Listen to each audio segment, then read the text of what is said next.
welcome to Craigie's farm.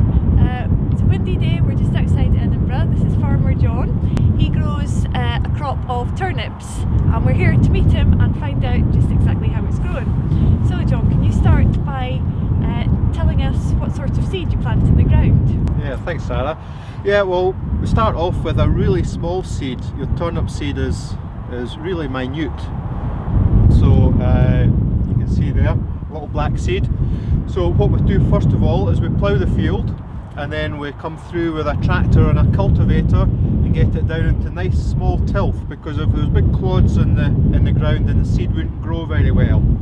Then we grow in the flat because we're harvesting by hand. But if you were going to be harvesting the crop by machine, then you'd have to put them up on drills to make it easier to harvest them. And what sort of machine is it that picks the crop when it's ready, if it's not pulled up by hand?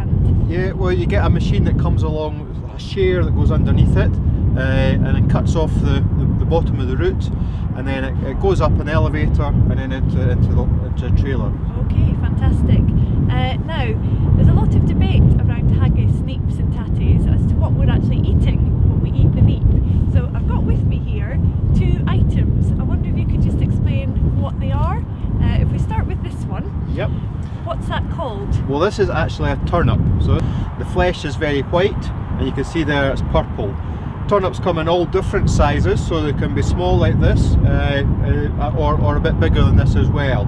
But you know, they're very fast growing and maybe not quite as tasty as a Swede. Okay, so you say that's called a turnip. Mm-hmm. So is that what we eat with our Haggis, Neeps and Tatties? No, that's what we eat. Right. So Neep, as we call them, is basically it's a Swede. So this is a Swede, so a bit bigger, not quite as purple tinge there, and when you cut it, it's got yellow flesh in it, and it's a lot sweeter, a lot more pleasant.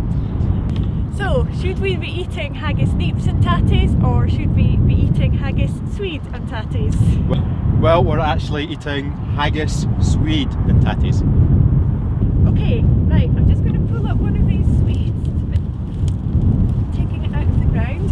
As you can see, it's got quite a long taproot on here. And how do we go about preparing these, John? Well, probably the best way would be just to clean the earth off it, peel the skin off, chop it up, boil it in water, and then mash it with a wee knob of butter. Fantastic, tasty, very, very tasty. Okay, and what is the season? What season of the year are Swedes and turnips usually most available? Yeah, well, I mean, you'll plant sort of in the springtime when the soil's warm enough. Turnips, the fast growing turnips, will be ready probably by the summertime, by July, but your best time to eat Swedes is after they've had their first frost, so kind of into November, December, right the way through the winter time. Okay, and that helps, the frost helps make them a bit sweeter, does it? The frost helps with the flavour. Okay John, well thanks for telling us a bit more about turnips, and we'll move on and find out about some of the other components of Haggis, Excellent. Swedes and Tatties. Excellent, well good luck. Thank you.